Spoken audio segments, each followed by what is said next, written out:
Paul, thanks for taking some time for us here today. There wasn't a lot mentioned in the report to single out our men. What do you make of that? Yeah, I think the report was so critical in giving us a pathway to move forward. I think there's so much more work that needs to be done in seeking effective ways for us to engage men and boys, and more specifically to speak to the healing that needs to happen amongst the men, certainly in our communities and in the non-Indigenous communities across Turtle Island. The final report says everyone in the country has a role in addressing violence against Indigenous women and girls. What do you think the role of the individual Indigenous man is?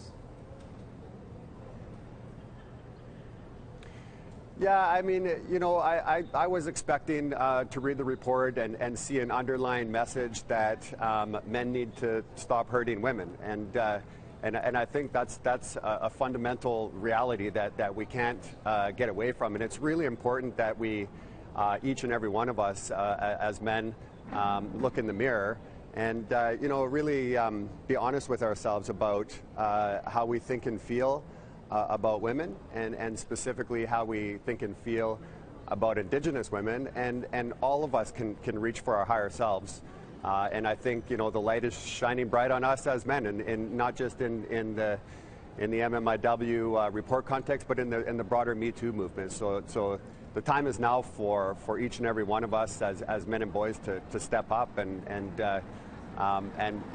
you know, embrace healthier forms of masculinity.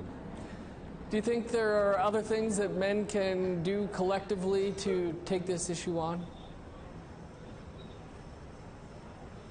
Yeah, absolutely, Dennis. One of the things that we have been practicing in the Moosehead campaign is very clear and direct statements and actions that really show the depth of our commitment and the seriousness that we take this issue with. And so we are inviting men and boys to participate in a one-day fast, not eating or drinking any food or water for one day, as I guess a clear indication of our commitment to be better and to help in the healing process and to work towards ending violence against women and children. And so we're certainly looking for new and innovative ways to continue to advance that healing journey.